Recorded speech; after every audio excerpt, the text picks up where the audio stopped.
बहुत समय पहले एक नगर था जो अपनी बुराइयों, पाप और स्वार्थ से भर चुका था। उस नगर का नाम था सदोम। लोग वहां अपने सुख सुविधा में इतने डूब गए थे कि उन्हें इंसानियत, ईमान और भलाई की कोई परवाह नहीं रही। लेकिन इस अंधेरे शहर में एक परिवार था जो अब भी भगवान से डरता था, लूत और उनका परिवार। एक दिन भगवान के दो दूत सदोम नगर में आए। उन्होंने लूत से कहा, लूत, इस नगर का अंत निकट है। यहाँ की बुराई चरम पर पहुंच चुकी है और अब इस शहर पर विनाश बरसेगा। लूत चौंक गया।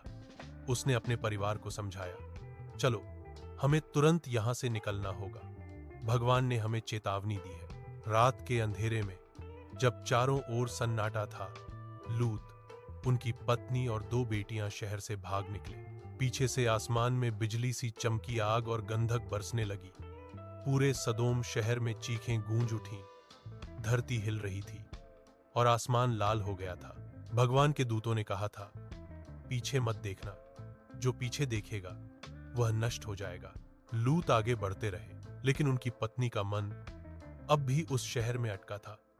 उनका घर, उनकी यादें, उनकी चीजें सब पीछे छूट गई थी और फिर वो ठहर गई। धीरे धीरे उन्होंने मुड़कर पीछे देखा। वो सदोम शहर की ओर देखने लगी, जहां अब सिर्फ आग थी, राख थी और विनाश था।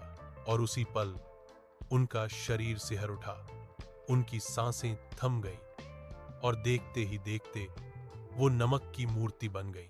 लूत और उनकी बेटियां आगे बढ़ते रहे, पर पीछे रह गई एक मूर्ति जो आज भी याद दिलाती है कि कभी कभी पीछे मुड़कर देखना हमारे भविष्य को पत्थर बना देता है।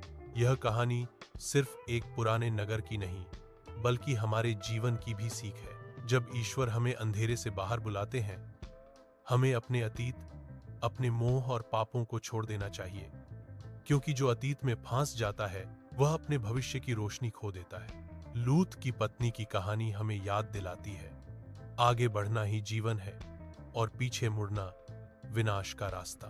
लूत की पत्नी, नमक की मूर्ति। सीख, अपने अतीत के मोह से मुक्त होकर ही नया जीवन पाया जा सकता है।